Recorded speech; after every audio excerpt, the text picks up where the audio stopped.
Hi friends, good morning. ಸೀದಾ ಬೆಳಿಗ್ಗೆ ಎದ್ದಿದ್ದೀನಿ. ನೋಡಿ, ಗಾಡಿ ಇಲ್ಲೇ ಬಿಟ್ಟಿರೋದು ನೈಟು. ನೋಡಿ ಹೆಂಗೈತೆ ಸ್ಪಾಟು. ಏನಿಲ್ಲ, ಸೀದಾ ಇವಾಗ ಹೋಗ್ಬಿಟ್ಟು ಸೀದಾ ನಾಷ್ಟ ಇಸ್ಕೊಂಬರೋಣ. ಹೋಗಿ ಅವ್ರು 10 ಗಂಟೆಗೆ ಬರ್ತೀನಿ ಅಂತ ಹೇಳಿದ್ದಾರೆ. ಬರ್ರಿ ಹೋಗಿ ನೋಡೋಣ ಏನಂತ. ಸೀದಾ ಹಂಗೆ ನಾಷ್ಟ ಇಸ್ಕೊಳ್ಳೋಣ ಅಂತ ಹೋದರೆ ಅಲ್ಲಿ ನೋಡಿದ್ರೆ ನಾಷ್ಟನೇ ಇದ್ದಿಲ್ಲ. ಬರೀ ಟೀ ಕುಡ್ಕೊಂಡು ಬಂದೆ.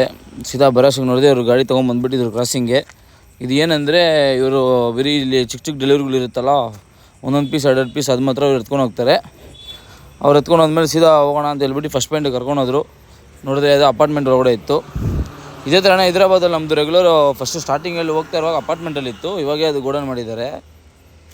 ಇವಾಗ ಇಲ್ಲಿ ಚೆನ್ನೈಯಲ್ಲಿ ನೋಡಿದ್ರೆ 2 ಪಾಯಿಂಟ್ 3 ಪಾಯಿಂಟ್ ಕೊಡ್ತಾರೆ ಸೀದಾ. ಆದರೆ ವೇರೋಸ್ಗಳಿಲ್ಲ ಇಲ್ಲಿ. ಸೀದಾ ಪಾರ್ಟಿಗೇನೆ ಡೆಲಿವರಿ.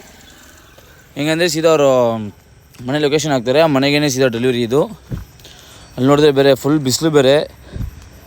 ಸೀದಾ ನಾಷ್ಟನೇ ಬೇರೆ ಮಾಡಿಲ್ಲ. ಸರಿ, ಇದು ಇಳಿಸ್ಬಿಟ್ಟು ಸೆಕೆಂಡ್ ಪಾಯಿಂಟ್ ಹೋದಾಗ ಇಸ್ಕೊಳ್ಳೋಣ ಅಂತ ಇದ್ದೆ. ಅಲ್ಲಿ ನೋಡಿದ್ರೆ ಅಲ್ಲೇ ಇಕ್ಕಿದ್ರು ಟೆಸ್ಟು.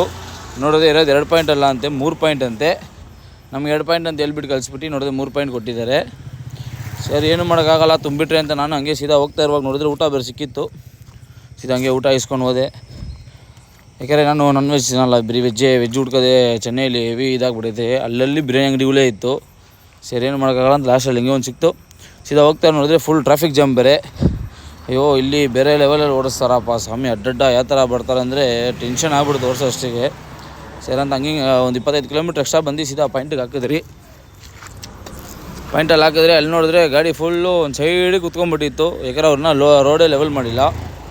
ಏನೂ ಮಾಡೋಕ್ಕಾಗಲ್ಲ, ಹಣೆ ಬರ ಅಂದ್ಕೊಂಡು ಸರಪ್ಪ ಎಷ್ಟೊತ್ತು ಇಳಿಸಿ ಅಂತ ನೋಡ್ಬಿಟ್ಟು ಸುಮ್ಮನೆ ಕುತ್ಕೊಂಡಿದ್ದೆ. ಏನೂ ಮಾಡೋಕ್ಕಾಗಲ್ಲ ಅಂತ ಕುತ್ಕೊಂಡ್ರು ಒಂದು ಕಡೆ ಹೊಡಿತಾ ಇತ್ತು. ಸೀದಾ ಅವ್ರು ಅನ್ಲೋಡ್ ಮಾಡಿದ್ಮೇಲೆ ನೋಡಿದ್ರೆ ಇನ್ನೊಂದು ಪಾಯಿಂಟಿಗೆ ಪಾರ್ಟಿ ಇಲ್ವಂತೆ. ಅವರೆಲ್ಲ ಆಚೆ ಇದ್ದೀನಿ, ಬರೋಕ್ಕೆ ಡೌಟೇ ಅಂತ ಹೇಳ್ಬಿಟ್ಟು ಅವರು ಇಕ್ಕಿದ್ರು ಟೆಸ್ಟು. ಲೇಬರ್ಸ್ ನೋಡಿದ್ರೆ ಅಲ್ಲಿಂದ ಹಂಗೆ ಪಾಸ್ ಆಗಿಬಿಟ್ಟು ನಮಗೆ ಸೀದಾ ಲೊಕೇಶನ್ ಕೊಟ್ಬಿಟ್ಟಿದ್ರು. ಸರಿ ಅಂತ ಏನು ಮಾಡೋದು, ಏನು ಮಾಡೋಕ್ಕಾಗಲ್ಲ ಅಂತ ಸೀದಾ ಲೊಕೇಶನ್ ಹಾಕ್ಕೊಂಡು ಸೀದಾ ಬಂದೆ ಇಲ್ಲಿ ಪಾಯಿಂಟ್ ಹತ್ರ. ಇವರೆಲ್ಲ ಈ ಥರ ಮಾಡಿದ್ರೆ ಹೆಂಗೆ, ಇಲ್ಲಾಂದರೆ ಇಷ್ಟೊತ್ತಿಗೆ ನೈಟು ಕೊರಿಯರ್ ಲೋಡ್ ಇತ್ತು ಇಲ್ಲಿಂದ ನಮ್ಮದೇ. ಸರಿ ಅಂತ ಹಂಗೆ ಏನೂ ಮಾಡೋಕ್ಕಾಗಲ್ಲ. ಸೀದಾ ಯಾವಾಗ 2 ಗಂಟೆಗೆ ಇಸ್ಕೊಂಡಿರೋ ಊಟ ಎಷ್ಟು 4:15 ಏನೋ ತಿಂದೆ ಊಟನ ನಾನು. ಇವರು ಅಲ್ಲಿ ಎಲ್ಲಿ ಒಂದು ಸೈಡಿಗಿತ್ತು ಗಾಡಿ, ಊಟ ಮಾಡೋಕ್ಕೆ ಆಗಿಲ್ಲ. ಸರಿ ಅಂತ ಆಮೇಲೆ ಊಟ ಮಾಡಿದೆ. ಸರಿ ಅಂತ ಲಾಸ್ಟ್ ಪಾಯಿಂಟಿಗೆ ಬಂದು ಗಾಡಿ ನಿಲ್ಲಿಸ್ಬಿಟ್ಟು ನೋಡಿದ್ರೆ ನಮ್ಮ ಫ್ರೆಂಡ್ ಒಬ್ರು ಸಿಕ್ಕಿದ್ರು. ಇವ್ರದ್ದು ಫುಲ್ ವೀಡಿಯೋ ಬೇಕಾದ್ರೆ ಕಮೆಂಟ್ ಮಾಡಿ. ಇವ್ರ ಹತ್ರ ಮಾತಾಡಿರೋದನ್ನ ಈ ತಮಿಳಲ್ಲಿ ಮಾತ್ರನೇ ಈ ಥರ ನೋಡೋಕ್ಕಾಗೋದು. ಸೀದಾ ಆಮೇಲೆ ನೋಡಿದ್ರೆ ನೈಟ್ ಆಯಿತು. ಏನು ಸೀದಾ ಹೋಗಿ 1-2 ಪರೋಟ ಮಾತ್ರ ಇಸ್ಕೊಂಬಂದೆ. ಯಾಕೆ ತಿಂದಿರೋದೇ ಲೇಟ್ ಅಲ್ವಾ, ಸುಮ್ಮನೆ ಏನಕ್ಕೆ ಅಂತ ಹೇಳ್ಬಿಟ್ಟು ವೇಸ್ಟ್ ಮಾಡೋದಂತ 2 ಪರೋಟ ಮಾತ್ರ ಇಸ್ಕೊಂಬಂದು ತಿಂದ್ಬಿಟ್ಟು ಮಾಡ್ಕೊತೀನಿ. ಬೆಳಿಗ್ಗೆ ಎಷ್ಟು ಗಂಟೆಗೆ ಬರ್ತಾರೋ ಗೊತ್ತಿಲ್ಲ.